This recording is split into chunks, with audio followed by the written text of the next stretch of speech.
Bilgelik yolculuğuna çıkmış binlerce değerli kitabı hatmetmiş bireyler, sadece bilgi ve deneyimin mayalanmasıyla kazanabilen bir entelektüel zırh edinmiş gibi yüksek platoya çıkmış ermişler haline gelirler. Tıpkı bilinmezlere dolu tehlikeli bir ormanda yıllarca iz süren avcılar, iz sürücüler gibi deneyim kazanmıştır bu insanlar. Bilgi, bu huzursuz yeryüzünde gerçeği doğru algılamamıza ve anlamamıza hizmet eden gerçekten de eşsiz bir güçtür. Ve bilgi, bilim de tüm dünyada zaten bu işlevi yerine getirmek amacıyla vardır. Bilimsel bilginin rehberliğinde insan kendi varoluşuna ve bütün varlığa nereden bakacağını, nasıl anlamlandıracağını, bütün varlıkla, zamanla ve mekanla ilişkilerini bu kavrayışlarla tanımlar, kavramsallaştırır, bir dünya kurar, örer ve kurgular. Yaşamın karmaşıklığı sarmalında süregelen doğal birliği, bütünlüğü ve anlam bağlamı içinde yaşamaya, anlamaya çalışmak insanın her zaman kolaylıkla üstesinden gelebileceği bir görev değildir. Doğrusu algılarımızı ve beynimizdeki merceği gerçeğe yakın kalibre edemezsek, yaşamayı büyük bir tutsaklık, eziyet ve yük haline getiririz. İnsan yaşamın gerçek dokusunu arar, bulur, kaybeder, sonra yeni yöntemler keşfeder, tekrar bulur, tekrar kaybeder ve bütün yaşamı böyle döngüler içerisinde devam eder. Bilimsel kayıtlara baktığımızda milattan önce 10 binlerde tüm dünyada sadece 2 milyon insanın kaldığı, milattan önce 4 binlerde nüfusun 28 milyona çıktığı ve Hristiyanlığın başlangıcı olarak kabul edilen sıfırlı yıllarda 100 milyonlara yakın, binli yıllara doğru 200 milyon civarına çıktığı, 1500'lerde 460 milyon ve 1800'lerde 1 milyar, günümüzde de 1900'de 1,5 milyara çıktıktan sonra 2025'lerde tam 8 milyar insana yükseldiği bilinmektedir. Dünyadaki tüm kara topraklarının alanı 150 milyon kilometre kare ve milattan önce 480'lerde İran Pers İmparatorluğu 8 milyon kilometre kare toprağa, yani neredeyse dünyanın 15'te 1'ine hakim olmuştu. Yine milattan sonra 117'lerde yine büyük imparatorluk Roma İmparatorluğu 6,5 milyon kilometre kare toprağa ve 720'li yıllarda Emevi Hanedanlığı, 750'de de Abbasi Halifeliği de 11'er milyon kilometre kare toprağa ulaşmışlardı.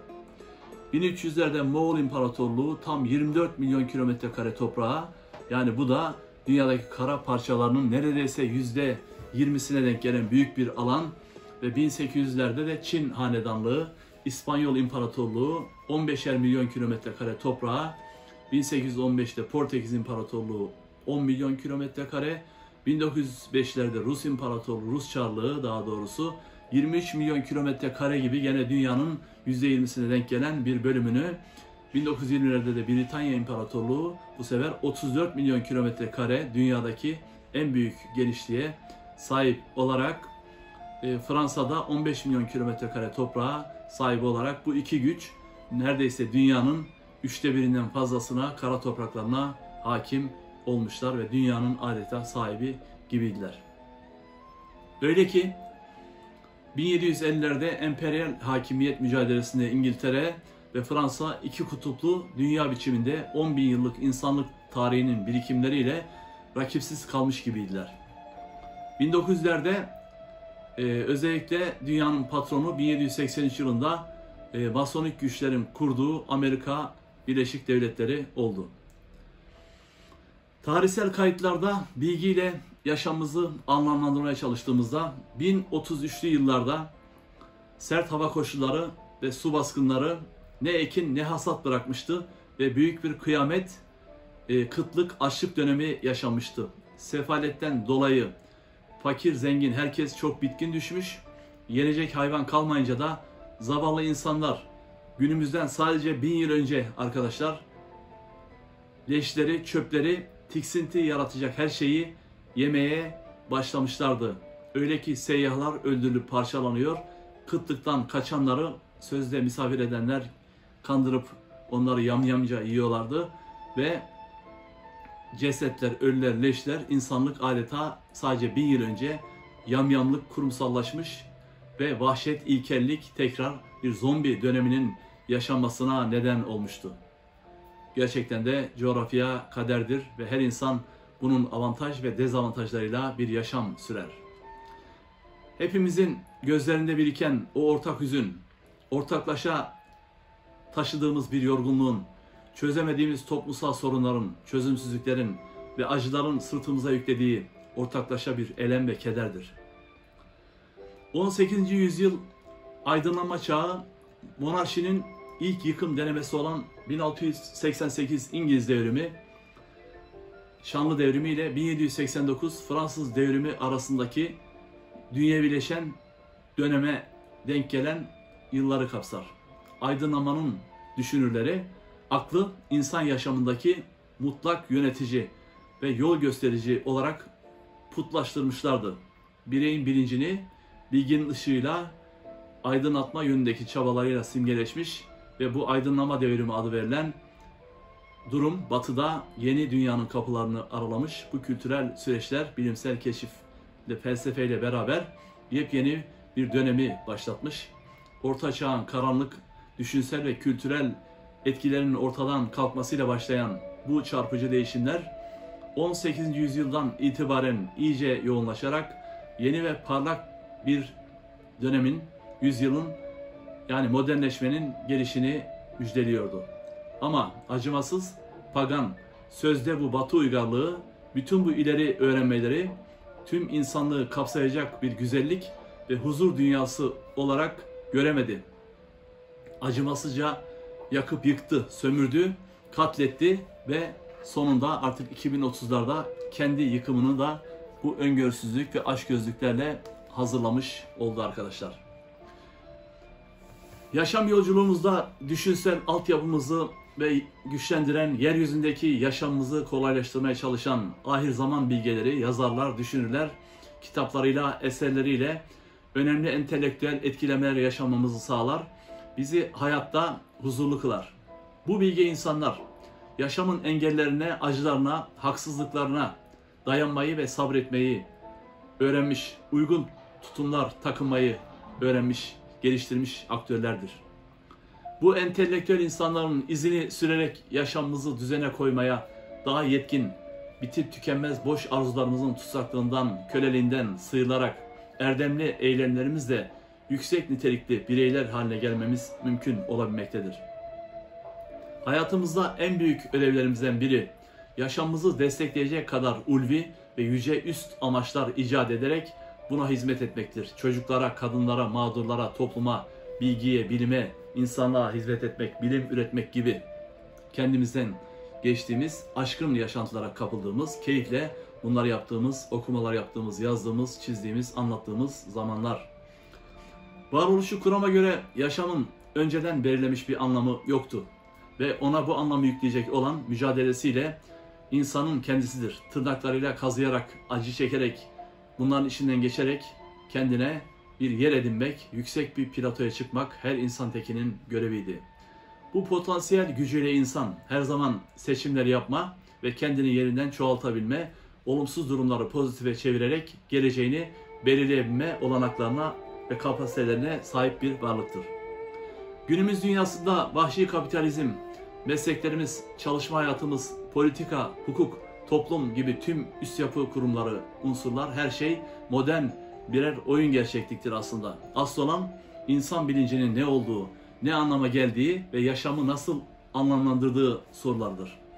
İnsan davranışları yaşamını sürdürme, haz alma, var olma, kendini gerçekleştirme eğilimlerinden kaynaklanmaktadır. Her insan bozulmaya ve yok olmaya karşı direnir ve var olma, değer görmek, anlam bulmak, yaşama yerleşmek ister. Yüzyıllardır insanlığın ana amacı insanın mutluluğu, özgürlüğü ve gelişmesi olmuş, bilim ve özellikle felsefe bu amaca hizmet eden alanlar ola gelmişlerdir. İnsanın bilgisi, donanımı, farkındalığı geleceği kurmada her zaman önemli bir rol oynamış ve uygarlığı böyle geliştirmiştir. Bütün bunlardan dolayıdır ki mutsuzlukları aşmanın, eşitsizlik ve adaletsizliklerle baş etmenin, yabancılaşmayı önleyebilmenin, yaşam doyumu yüksek bir biçimde insana yaraşır bir yaşam sürebilmenin ve diğer insanlara, topluma sevgi, saygı, hoşgörü gösterebilmenin yolu yeterince bilgili, donanımlı olmak, insanlaşabilmekten geçmektedir. İnsanın yaşam anlamı, ruhun yemeği gibi bir şeydir ve hepimiz bu yaşamda kendimize bir anlam ararız. Bizleri dünyada biricik kılan, diğer varlıklardan ayıran, yaşantımıza anlam katan ve anlam arayan varlıklar olmamızdan, bunu bulmaya çalışmamızdan ileri gelmektedir. Ve anlam dünyamızı bulduğumuz zaman çevremizi ve yaşamımızı ışıklandırırız. Her insan varoluşun derinlerindeki sorunlarını fark etmek, varlığa sinmiş ıstıraplarla yüzleşmek, bunlarla baş etmek ister. Çünkü kendine ve hayata, çevreye karşı yabancılaşma insana yaşamın tılsımını kaybettirir. Aydınlıklar karanlığa dönüşür. Terapi işte bu tılsımı yeniden sağlamaya çalışmaktır. İnsanın mücadelesine devam etmesine yardımcı olma sanatıdır. Hayattaki duygularımızın en önemli belirleyicisi düşüncelerimiz olduğundan esasında ne düşünüyorsak ondan ibaretiz. Ne düşünüyorsak onu hisseder, onu yaşarız. Ve düşüncelerimizi değiştirerek hissettiklerimizi de değiştirebiliriz. Ne olup bitiyorsa bu bizim düşünce dünyamızda olup bitmektedir ve dünya bir aynadır. Ne düşünüyorsak dışarıda da onu görür, onu yaşarız. İşlevsel olmayan, çarpık ve yanlış düşünce biçimimiz sıkıntılar yaratır. Bizi işlevsiz hale getirir.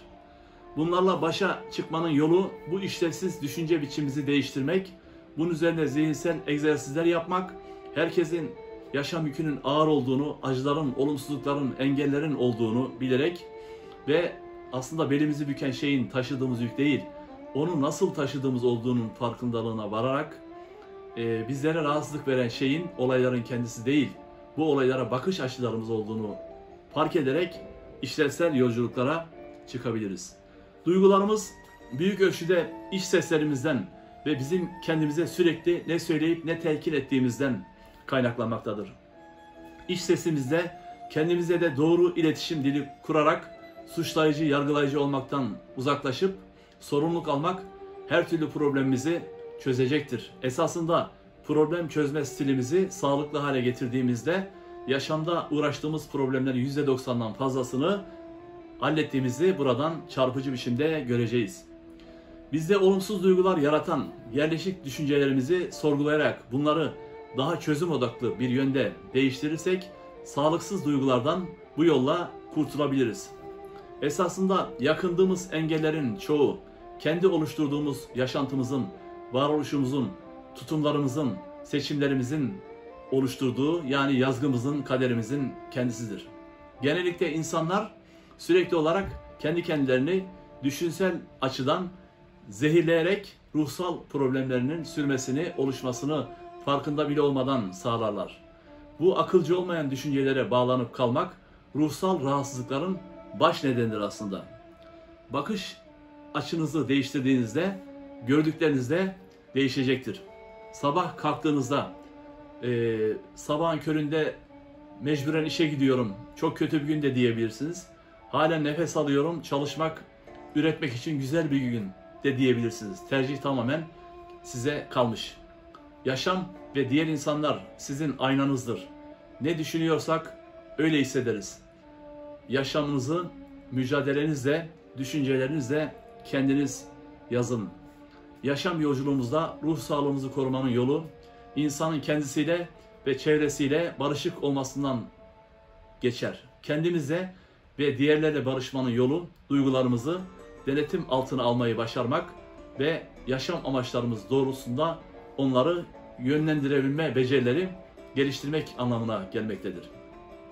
İnsanoğlunun sahip olduğu olumlu olumsuz sevgi, merhamet, güven, adalet, sabır, vefa, iyimserlik, ümit, merhamet, bencillik, gurur, kibir, şüphe, öfke, kin, üstünlük, üzüntü, nefret, kıskançlık gibi duyguların her birini esasında birer nükleer güç kaynağı biçimde olumlu şekilde kullanıp yeni yolculuklara çıkabiliriz. Akılla duyguyu birleştiren ön beynimiz bilgileri işleme sürecini gerçekleştirir ve sağ sol beynimizin iki lobu arasında koordinasyon sağlayabilen kişiler akıl ve duygu dengesini doğru kurup doğru şekilde doyumlu yaşayabilirler. İnsanın sahip olduğu değerleri bir banka hesabına benzetirsek iyi yatırımlar yapan kişinin hesabı daha sonraki aşamalarda faydasını göreceği karlı bir birikime dönüşecektir. Duygusal zeka becerilerimiz olan kendini tanıma, farkındalık, iletişim becerileri, motivasyon, sabırlı olmak, uzlaşmacılık gibi unsurlar, bunları doğru ve iyi kullanarak kendimizde ve çevremizde doğru iletişime geçerek yaşam doyumuzu artırabilir. Çevremize baktığımızda bütün insanların yaşadığı engellerin acı çekmeye bir isyan olduğunu ve yaratıcının insanlara acıları hakça pay ettiğini görüyoruz. Oysa acı dediğimiz şeyler bir üst bilince düşünebilme kapasitesine ve akla sahip olmamızın karşılığıdır. Birçok insan yaratıcı insana neden acı veriyor, neden insanların acı çekmesine izin veriyor diye sorar. Acı, insan bilincinin bir tezahürü ve yüksek bilince sahip olmanın insan yaşamının bir gölgesidir. Her insan yaşamının belli dönemlerinde insanlığın bu ortak acılarını kendi hayatında kendine düşen şekilde çeker. Gölgenize kavga etmeyin. Onunla birlikte yaşamayı öğrenin. Modern dünyanın dipsiz kuyu gibi kentlerinde birçok insan tüm yaşamını kaygı ve endişelenmekle geçiriyor. Bu boş ve işlevsiz bir bilinç halidir. Yıldızları görmek isteyen insan zaman zaman içinde beliren geceye katlamalıdır. Buna razı olmalıdır. Bunaldığınız vakit yürüyerek zihninizi boşaltın. Gerginlikten sıyrılın. Uzun yürüyüşlere çıkın. Kainatla bütünlük içerisinde olduğunuzu hissederek rahatlayın. Gökyüzüne bakın. Bulutlara, mavi gökyüzüne, yıldızlara, güneşe, aya. Bu kafayı taktınız. Kendinize çok önem verdiniz. Çok bunalıma girdiniz. Bütün bu düşünceler ne ifade ediyor? Koskoca bu evren içerisinde bir nokta olarak sizin bu acılarınızın, sizin ne hükmünüz var? Tekrar düşünün.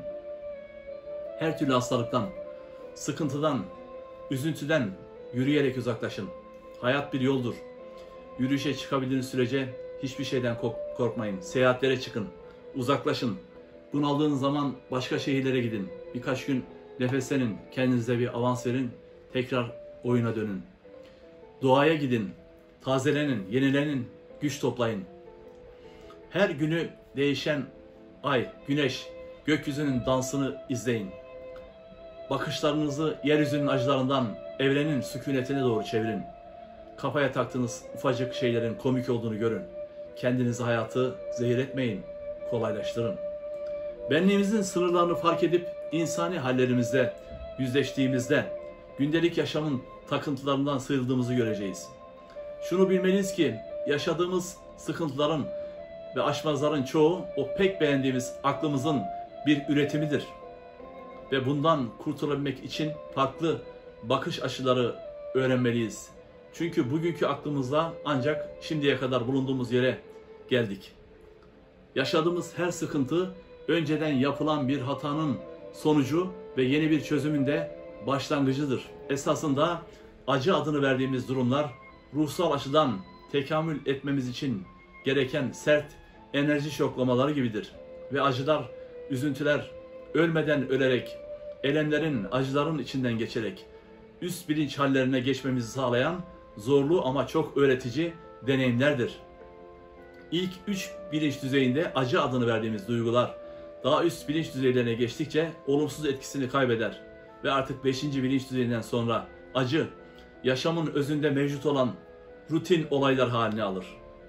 Bize acı çektirdiğini düşündüğümüz insanlar esasında kader programımızda yazılı olan ve acı adını verdiğimiz deneyimlerin yaşanması için bize aracılık eden aktörlerdir. Bu yüksek bilinç kavrayışında acı gibi görünen bu olaylar neyi öğrenmemiz gerektiğini bulmamıza yardımcı olan, bize yol gösteren ruhsal trafik işaretleri gibi aracılardır aslında. Bize göre iyi olduğunu düşündüğümüz şeyler gelişmemiz için uzun vadede kötü olabilir ve tersine kötü olduğunu düşündüğümüz olaylar aslında uzun vadede çok farklı sonuçlar verip bizi geliştirebilirler. Biz buna travma sonrası büyüme ve gelişme adını veriyoruz. Beni öldürmeyen her şey beni güçlendirir. Nietzsche'nin bu dediği şey doğruydu. Her hayırda bir şer, her şerde bir hayır vardır. Doğuştan bizim kusursuzluk ve mutlak idrak halinde olmamızı istenseydi, yaratıcı o zaman bizi bedenlemezdi, üst boyutta bir nur ışık olarak yaratılırdık. 8 milyar insan için yeryüzü esasında çoğu zaman bir acılar denizi gibidir. Psikiyatrist Toksöz Karasu Huzurlu Yaşama Sanatı kitabında yetişkinliğe ve gerekli olgunluğa ulaşamamış insanların ruhlarını ve maneviyatlarını geliştiremediğini ve mutsuzluğa kronik olarak yatkın olduklarını söylemektedir.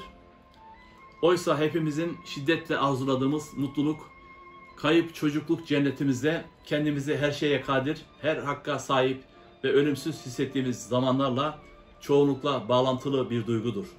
Ama yetişkinlikteki mutluluk, gerçeklik, karşılıklılık ve kişinin ölümlü bir canlı olmasıyla barışını gerektirmektedir.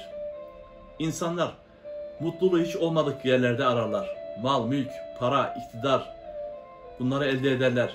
Kimi zaman terapi hatta ilaçla tedavi yollarına başvururlar. Geçmişteki ve şimdiki çatışmalarını çözümlemeye, içgörü ve empati geliştirmeye, patolojik zihinlerini kırmaya, içlerindeki çocuğu bağırlarına basmaya ve dışlarındaki yetişkini yeniden şekillendirmeye çalışırlar. Kimileri dinde teselli bulmaya çalışır, evlenir, boşanır, aşk maceraları yaşar. Kimileri alkol gibi teskin edicileri dener, yaptıkları işleri, yaşadıkları kentleri değiştirirler. Ancak nereye giderlerse kendilerinde götürürler ve hiçbir şey değişmez. Bütün bunlar bir dereceye kadar insanı tatmin eder. Her bir değişiklikle birlikte o müphem mutsuzluğun ve huzursuzluğun geçici olarak azalır gibi olduğunu ama iç kemiren sancılı bir hoşnutsuzluğun her zaman geri döndüğünü görürler.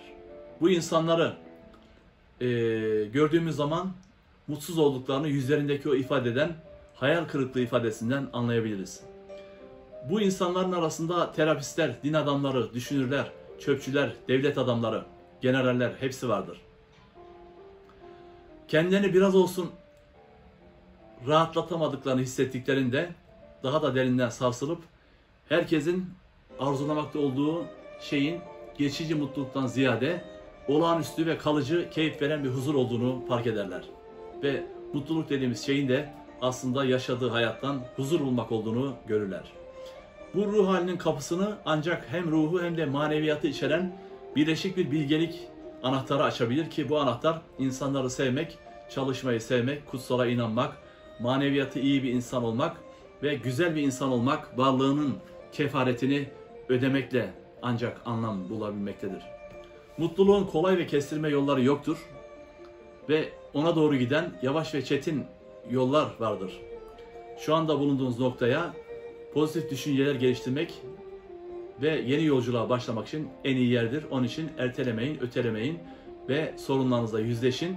Kendinize tuzaklar kurmayı bırakın ve insanoğlunun en büyük hazinesinin akıl sağlığı olduğunu görerek buradan kendine güven, kendini yönetme, bir iş yapabilme, sürdürebilme, sorumluluk alma, gerekenleri yapmaya çalışmak, güvenilir olmak, sabır göstermek, başkalarıyla iyi geçinmek, çalışabilmek, otorite altında kurallara göre uyum sağlamak, arkadaşlık, sevgi gösterme, iletişim becerileri gibi yaşam becerileri edinmek, böyle işlevsel yolculuklara çıkmak yapabileceğimiz en iyi şeylerdir. Böylesine yüksek bilinç hallerine, farkındalıklara ulaşmak her birimizin yaşantılarına büyük bir zenginlik katar ve yaşamla dans etmenizi sağlar. Çünkü insanın sürekli mutluluğu ve özgürlüğü bulabilmesinin tek yolu kendisine, insanlara doğru bir bilinç düzeyinden bakabilmeyi ve bunu her daim farkındalık geliştirerek başarabilmeyi gerekmesinden geçmektedir. Doğrusu sık sık mutsuzluk bataklığına saplanmamızın gerçek nedeni düşük bilinç merkezlerinde dolaşmamız ve bizi köleleştiren bağımlılıklardan bir türlü kurtulamayışımız, beynimizi gerektiği gibi kullanamayışımızdan kaynaklanmaktadır.